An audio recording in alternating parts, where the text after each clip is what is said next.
म्हाळसा, काय झालं? तुम्ही बाहेर जात आहात असं कळलं म्हणून आलो आम्ही. हो, उद्या सूर्योदयानंतर नवीन वास्तूसाठी भूमिपूजन ठेवलं आहे मी.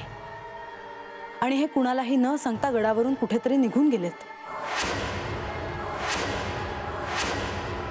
परंतु आपण कष्ट घेण्याची आवश्यकता नाही. मी जाऊन पाहतो काय ते. आपल्याला कष्ट नको म्हणून मी स्वतः जाणार आहे प्रधानजी. परंतु तुम्ही रागवलेल्या दिसता आहात. शांत व्हा. तसे कारण घडले आहे देवी. काय? ते मी कसं सांगू मला कळत नाहीये.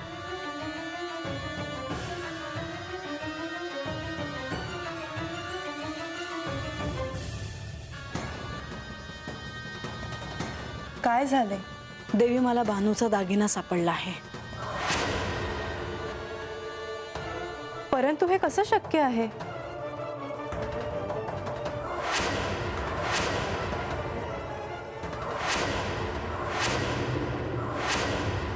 हो, हा बानूचाच दागिना आहे.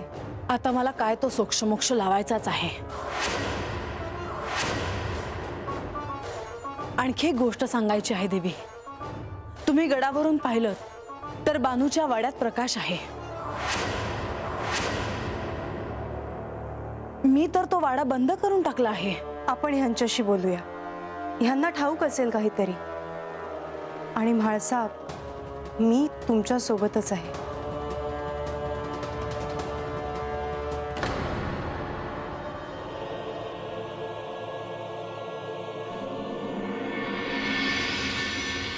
बानूवाड्यात प्रकाश दिसला असं म्हणतायत या. परंतु आदेशानुसार तो वाडा बंद राहणार आहे. तिथे कोणीही जाण्याचं धाडस करणार नाही. बानू तर आली नसेल ना?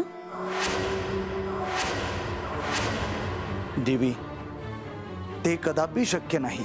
म्हणूनच मला खात्री करून यायची आहे. त्याची आवश्यकता नाही देवी. मी तुम्हाला सत्य तेच सांगेन. मी सेवकांना पाठवतो. ते आपल्याला सत्य काय तेच सांगतील. पण हे कुठे गेले आहेत हा प्रश्न उरतोच. देवी, आपल्याला सगळी उत्तरं मिळतील. मला थोडा अवधी द्यावा.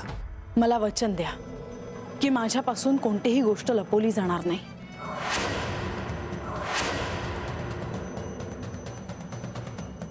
देवी, मी आपल्याला सत्य काय तेच सांगेन.